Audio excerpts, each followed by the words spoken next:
Sega Dreamcast. Avant de parler de la Dreamcast, on va faire un petit rappel. Sega Master System, Sega Mega Drive, Sega Saturn, puis Sega Dreamcast. Quatrième console de Sega. Et officiellement, elle fait partie de la 6e génération de consoles. Cette console est sortie au Japon en novembre 98 et en Europe et en France en 1999, en fin d'année, en octobre. Qu'avons-nous comme console en face? La Nintendo 64 du côté de chez Nintendo, et nous avons également la PlayStation du côté de chez Sony. Et pour l'instant, c'est tout. Étant donné que la Xbox sortira un peu plus tard. Mais on va pas parler d'Xbox aujourd'hui. On va parler de la Sega Dreamcast. Donc voici la console. Voilà. Je vais vous faire un petit focus. Voilà. Sega Dreamcast. Avec donc, je vais hop, donc 4 ports manettes ici. Voilà. Sur la face de devant, sur les côtés, il n'y a rien. Ici, là, c'est de la ventilation. Ici, vous remarquez qu'on a une espèce d'ajout, effectivement. C'est vendu comme ça, donc avec un périphérique qui se met dessus. Je vais essayer de vous le démonter en direct sans faire trop de bruit. C'était pas évident, mais est-ce que je vais réussir? Non, je pense. Voilà, donc avec un petit périphérique comme ceci. Voilà. Et derrière, vous verrez une prise RJ11 et non pas une prise RJ45. Et oui, vous avez compris, il s'agit d'un modem 56K. Donc la console était vendue avec un modem à l'arrière. Donc nous avons ce modem ici. Encore de la ventilation ici. Le port pour la télé, un port série et l'alimentation qui est une alimentation interne à la console. Alors la Dreamcast. Et bien malheureusement la Dreamcast, c'est une console qui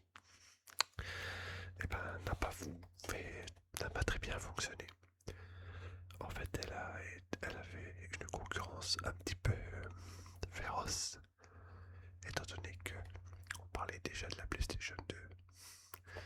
Et du coup, la Sega, malheureusement, après l'échec de la Saturn, cette Sega Dreamcast, malheureusement, était, on va dire entre guillemets, peut-être un peu trop en avance sur son temps du fait de la connectivité internet, etc. Et déjà, ce qui a fait que la console, on va dire entre guillemets, était peut-être un peu moins chère que la Saturn, tout simplement parce que les composants à l'intérieur étaient, on va dire, standards, pas très qualitatifs, etc. C'est donc une console très très, on va dire, une bonne console avec des belles images, mais qui avait une concurrence tellement forte qu'elle malheureusement n'a pas résisté. Voilà, je synthétise à peu près. En face de ça, quand on voit que la PlayStation 2 était beaucoup, on va dire, n'était pas forcément moins chère, mais il y avait plus de jeux dessus, il y avait des exclusivités, etc.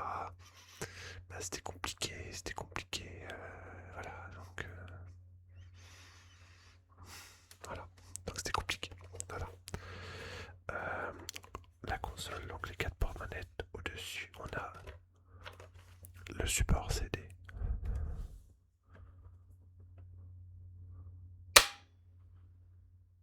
On a un bouton ici, bouton donc poussoir, mais qui se retient à 2 positions, allumé, éteint, et un bouton pour ouvrir le couvercle. C'est tout. Voilà, pas de bouton reset. Le bouton reset, il n'y en avait pas. Ensuite, on avait quoi? Le câble alimentation, c'est le câble classique. Mais vraiment classique de chez classique. Je vais pas vous le montrer. Le cordon vidéo. Il existait deux sortes de cordon vidéo. Celui-ci, cordon Péritel, avec une sortie Péritel assez particulière. C'est pas le même signal vidéo qu'un signal vidéo classique comme on avait. C'était du RGB, je crois. C'est ça. Donc certaines télévisions pouvaient l'afficher, d'autres non. Et si jamais ça marchait pas avec ce câble, vous pouvez utiliser un câble RCA avec les sorties là, jaune, rouge et blanche, que j'ai pas pris, mais voilà, que j'ai aussi. Ensuite, on avait quoi? Comme on avait des accessoires, évidemment, pour pouvoir y jouer, il vous faut une manette. Alors là, je vous montre ma manette en boîte. Bien sûr, je vais pas vous l'ouvrir, hein. Pas celle-là, mais je vais vous montrer une autre manette. Manette de Dreamcast, la voici. Alors, je vais essayer de vous dérouler le câble sans faire trop de bruit. Attention, on aime bien entendre les bruits de câbles et tout. Voilà. Alors, sachant que c'est une console que j'avais pas quand j'étais gamin, j'avais un ami qui l'avait. J'ai eu l'occasion d'y jouer un petit peu, mais sans plus. Et en fait, j'ai ça pour avoir des informations dessus, j'ai simplement été sur internet. Donc la console a été commercialisée entre entre 14 octobre 99 et le mois de mars 2021. Donc oui, pendant l'année 2000 en gros, et puis après ça s'est arrêté. Donc malheureusement durée de visibilité, mais par contre elle avait de très bons jeux. Mais aujourd'hui c'est très dur d'en trouver et en plus de ça elles sont super chères. Donc moi j'en ai quelques-uns mais vraiment pas beaucoup. Donc voici la manette. Donc manette avec donc une croix directionnelle, un joystick analogique avec d'écran et des boutons d'action un petit peu d'ailleurs comme la Super Nintendo mais pas avec les mêmes positions de boutons de couleur. C'est tourné d'un cran sur le côté. On a deux gâchettes à l'arrière. Ici. Prise en main d'ailleurs bien. Le câble on peut aussi l'attacher là. Il y a une encoche là pour attacher le câble. Voilà. Pour que le câble aille vers l'avant. Ou sinon vous pouvez jouer debout avec le câble vers le bas, c'est comme vous voulez. Et vous voyez ici un trou. Et à l'intérieur ici on avait des extensions qu'on pouvait mettre. Il existe à ma connaissance 2 ou 3 sortes d'extensions. Je crois qu'il y avait une caméra mais je suis pas sûr. Et il y a aussi des kits de vibration pour les vibrations. C'était pas dans la manette. Et vous avez également des cartes mémoire. Ça c'est une carte mémoire non officielle. Mais des cartes mémoire officielles comme celle-ci. Voilà, une carte mémoire officielle de Dreamcast. Alors là, celle-là elle est verte. Mais il existe toutes sortes de couleurs, de gris. La couleur principale c'est gris. Et on pouvait donc, je vais essayer de ne pas faire de bruit. On pouvait prendre donc la carte mémoire, l'insérer à l'intérieur de la manette.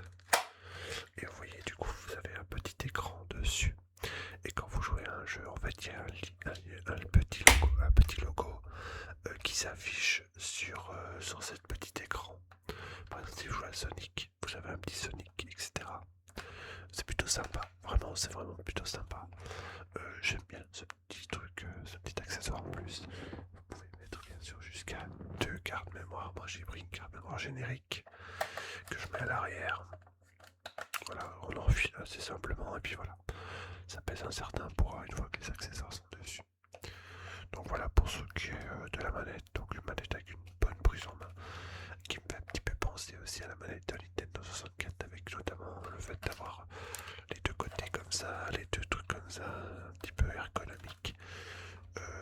La tenue de main est plutôt bien. Moi je l'apprécie parce que comme moi j'ai des grosses mains, pour bien avoir une bonne prise en main, pour moi c'est parfait. C'est parfait, c'est parfait. Et puis du côté sinon des jeux, alors le le support du jeu, bien sûr, vous l'avez deviné, il s'agit de CD. Voilà, donc moi j'ai ce jeu-là, j'ai Tomb Raider à la réalisation finale. J'ai appris récemment, d'ailleurs je suis allé dans un Easy Cash hier, Cash Express et Easy Cash. Et dans un Cash Express, il y avait quelques jeux de Dreamcast. Ah, j'ai énormément hésité à en prendre. Est-ce que je le prends? Est-ce que je le prends pas? Bon, évidemment, je l'ai pas pris. Mais je pense que si j'y retourne une fois et qu'ils sont encore là, je pense que je les prendrai tous parce qu'il y en avait pas énormément.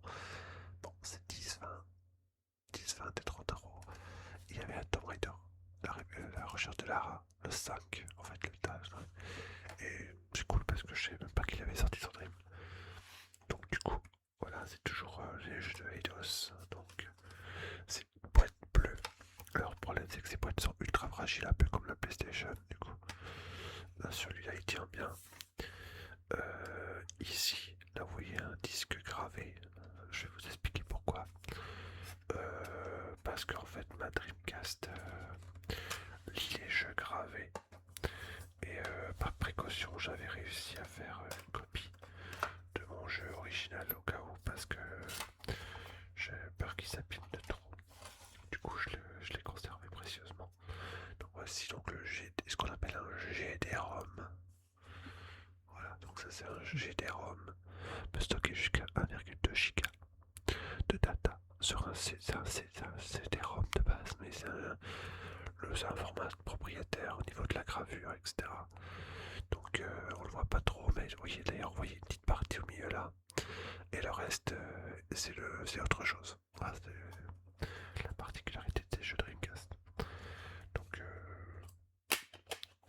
un très bon jeu, Lara Croft à la réalisation finale. Bon, celui-là et les boîtes sont fatiguées. Avec bien sûr les petites notices, hein, comme d'habitude. Dans les jeux de cette époque-là, c'était plutôt bien fait. Donc de belles petites boîtes, certains assurément. Donc voilà, donc en voilà un. J'en ai 4 des jeux officiels. Et en fait, étant donné que ma console a été, on va dire, elle a été dézonée, elle a été pucée en fait. Je l'ai appris au moment de l'achat. Alors ils appellent ça une puce Aladdin. Je sais pas, tout ce que je sais. En fait, elle peut lire les gravés et surtout elle peut lire les jeux japonais. Bon, moi personnellement ça m'intéresse pas forcément qu'elle lise les jeux japonais. J'avais aussi trouvé ce jeu-là dans un cache à 9,99. Et il était à moins 50% parce qu'il faisait du déstockage. Donc j'avais Revolt. On aura l'occasion de faire ce jeu dans ma chaîne principale de jeux vidéo. Donc voilà, pareil, un jeu de Acclaim. Voilà le jeu, CD-ROM. Toutes les boîtes avec 2 emplacements pour mettre les disques. Ne me demandez pas pourquoi, j'en sais rien. Peut-être qu'il y avait des jeux avec 2 CD. Et en fait, il y a une partie où il y a la notice et une partie où il y a le disque. Voilà. Ensuite, un autre jeu que j'ai trouvé à 3 euros. Alors, vous savez très bien que quand on trouve des jeux pas chers, surtout sur des consoles comme ça, bon, on peut pas passer à côté. Il s'agit de Verali de Expert Edition.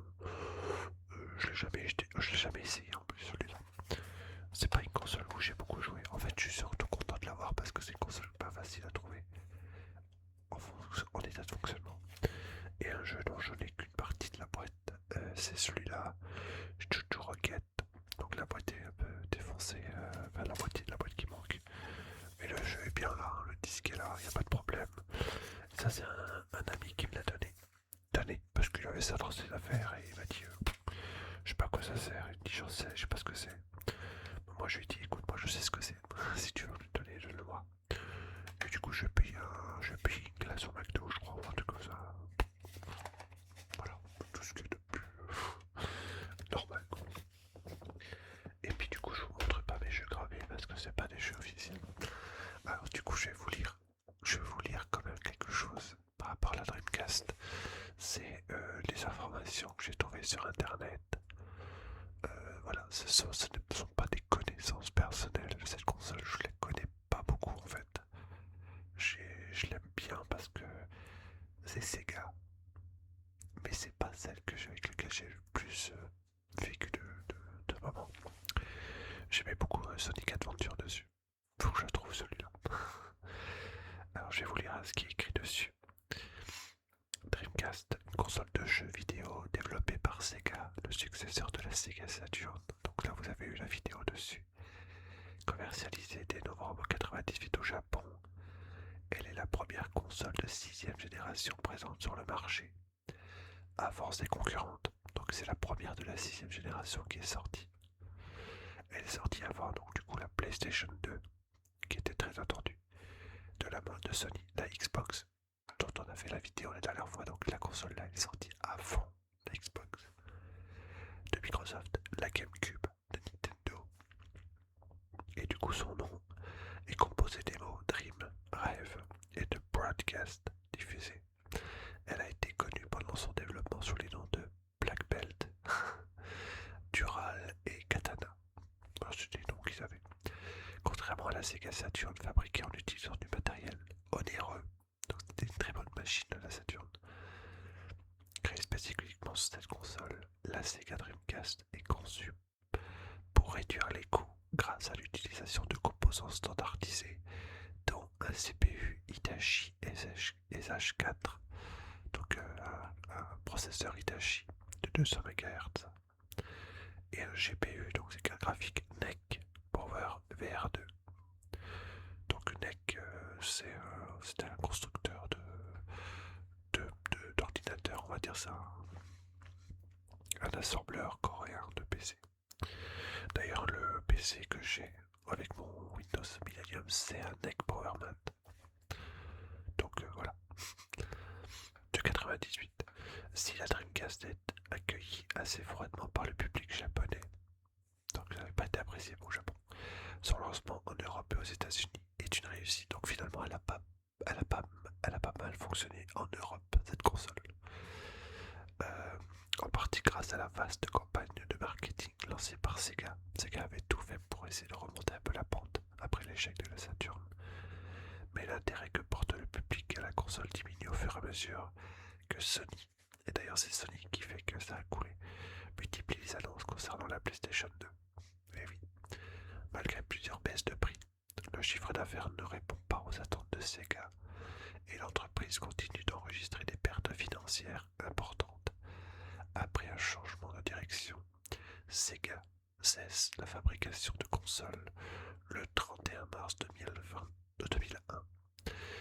La firme ne produit pas de nouvelles consoles et se retire ainsi du milieu du hardware des jeux vidéo de salon en se restructurant pour devenir un éditeur tiers. Donc Sega ne disparaît pas.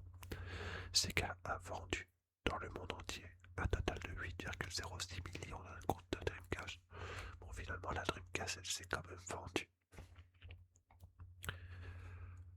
Bien que la Dreamcast ait une courte durée de vie et un support limité de la part des développeurs tiers, les critiques la qualifient de console en avance sur son temps. D'ailleurs, en 99, Internet, c'était encore très limité et tout le monde ne l'avait pas. Et surtout, du fait qu'il fallait utiliser un modem qui était un par dedans. C'était pas un fournisseur de console. La facture téléphonique de France Télécom à l'époque. Oh my god. Ça devait gonfler les factures télécom. Oh là là. Oh que oui. Du coup, la ludothèque contient plusieurs jeux considérés comme créatifs et innovants. On peut citer des noms comme Crazy Taxi, Jet Set Radio, Shenmue, qui est excellent, Seaman, ainsi que des portages de qualité de jeux sortis sur le système d'arcade Naomi. Naomi, ce sont des bornes d'arcade qu'on trouvait notamment dans les bars et dans les salles d'arcade. Elle est également la première console livrée en standard avec un modem. C'est la première console de jeux vidéo qu'on pouvait relier à Internet. Après, il y a eu la GameCube avec le Satellaview, qui était que au Japon. Il y a eu la PlayStation 2. Le premier modèle, fallait rajouter une extension. Et sur la Slim, il y avait directement un port RJ45. Et du côté de chez Xbox, bah oui, il y avait déjà le modèle RJ45 aussi. Mais c'était 2 ans plus tard déjà. Et on avait déjà le début de la DSL, quoi. Donc voilà, pour se connecter à Internet, on pouvait consulter les pages web et lire les cours, les emails. Pour ceux qui n'avaient pas d'ordinateur, c'était pas une mauvaise chose, hein. Donc voilà, la dernière console de Sega, la toute dernière, l'unique. Voilà, donc je suis content de l'avoir quand même. Ce qui fait que dans ma collection de jeux vidéo, de consoles, bah, on aura présenté les 4 consoles de Sega. Master System, Mega Drive, ainsi que la Saturn et la Dreamcast. Alors, je vous ai pas montré les extensions de la Mega Drive, hein, qui sont le Mega CD et le 32X. C'est pas que je veux pas, mais ça coûte très cher. J'ai regardé pour une extension Mega CD, c'est au moins 300 €.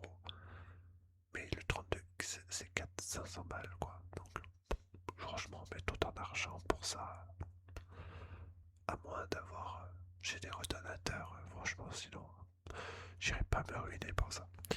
Voilà, donc la Dreamcast, super console, hein. Donc on pouvait déjà y jouer à 4. C'est quand même déjà bien. On était à peu près dans l'air du temps.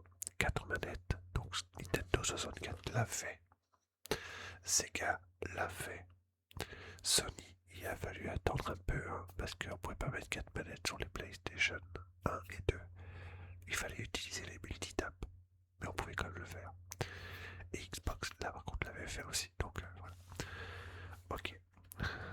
Voici donc la fin, la conclusion de cette dernière console de Sega. J'espère que cette petite vidéo vous aura plu. Je sais que vous aimez bien mes petites vidéos de collection de consoles. Je vous fais plein de bisous